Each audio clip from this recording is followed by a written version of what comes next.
रहा आपका पूरा पेपर रहा। ठीक है, यदि आप हमारे वीडियो पहली बार देख रहे हो तो वीडियो को लाइक कर दीजिएगा और चैनल को सब्सक्राइब कर दीजिएगा। इन प्रश्नों को बड़े आसानी से हम सॉल्व करते हैं और चेक कीजिएगा कि आप कितने सही करके आए हो, कितने आपने गलत किए हैं। ये आपका पूरा पेपर रहा। तो चलिए ज़्यादा देर ना लगाते हुए अपने पेपर को सॉल्व करते हैं। ये सागर क्षेत्र का है, सागर जिला का जो पेपर है। यदि आप सागर जिला के हैं तो आपके लिए ये पेपर आपका सही रहेगा। चलिए देखते हैं। पहला प्रश्न है जो आपका सही विकल्प चुनना है और लिखना है। प्रश्नों के सही प्रश्नों के उत्तर देना है हमें। पहला प्रश्न है हमारा, कर्क रेखा भारत के कितने राज्यों से होकर गुजरती है? तो इसका आ वाला है 8। दूसरा है, रूस में राजाशाही का पतन हुआ। तो इसमें जो हमारा जो उत्तर रहेगा 1917 ईस्वी, बा वाला इसका सही रहेगा। तीसरा है हमारा, लोकतंत्र के लिए आवश्यक है। तो बा वाला इसका भी सही रहेगा, स्वतंत्र और निष्पक्ष चुनाव। चौथे नंबर का है, भारत में वयस्क मताधिकार की उम्र है, ये सभी को पता होगा, आ वाला है 18 वर्ष का, है ना। और पांचवा वाला है, उत्पादन क्रिया की प्रथम आवश्यकता। उत्पादन क्रिया की प्रथम जो आवश्यकता है वो होती है भूमि, इसका भी आ वाला सही रहेगा। छठवें नंबर का है, अमूल सहकारी समिति का संबंध है। तो ये है आ वाला, इसका गुजरात से रहेगा, है ना। ये हमारे पूरे विकल्प कंप्लीट हो चुके हैं। दूसरे प्रश्न की ओर चलते हैं। चलिए देखते हैं। दूसरे प्रश्न में है, रिक्त स्थानों की पूर्ति कीजिए। 6 रिक्त स्थान हैं, इनको पूरा भरते हैं, है ना।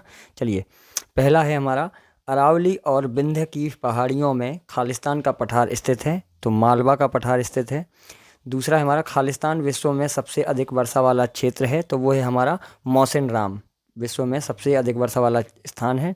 14 साल से कम आयु वाले बच्चों के लिए नाथी युवा संगठन जो है यहाँ पर रहेगा, इसका जुगबाग।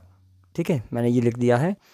चौथे नंबर का है, मसाई शब्द का शाब्दिक अर्थ जो होता है मेरे लोग है।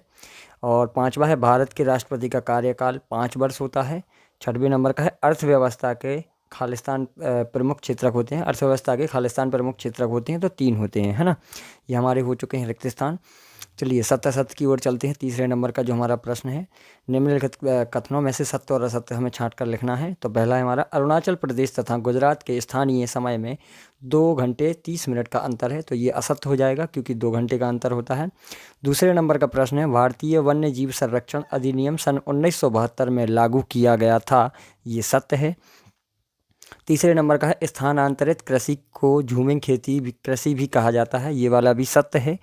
चौथे नंबर का है, भारत दुनिया का सबसे बड़ा लोकतंत्र है। तो ये सत्य है। पाँचवें नंबर का है, भारत देश 1956 में स्वतंत्र हुआ। ये हमारा असत्य है, ये सभी को पता है कि देश स्वतंत्र कब हुआ था। छठवें नंबर का है, प्रत्येक व्यक्ति एक कीमती राष्ट्रीय संसाधन है। तो ये हमारा सत्य है ना। ये हमारे सत्य भी कंप्लीट हो चुके हैं। चौथे नंबर के प्रश्न की ओर चलते हैं। सही जोड़ियाँ हैं हमारी इसमें। ठीक है, सही जोड़ियाँ जो है हमारी, पहला है इसमें लिखा है सुंदरबन। तो सुंदरबन जो है ये पश्चिम बंगाल में है ना।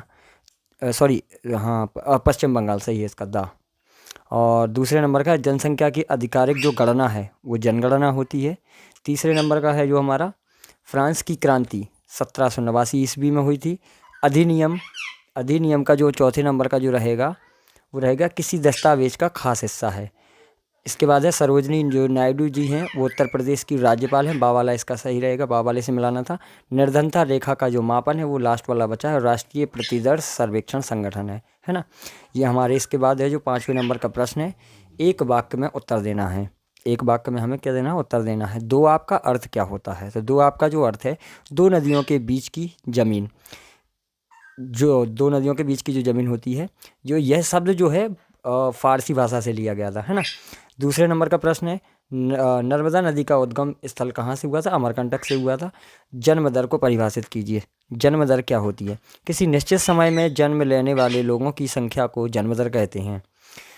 और चौथे नंबर का प्रश्न है हमारा, द सोशल कॉन्ट्रैक्ट की रचना किसने की थी? तो ये रूसो ने की थी।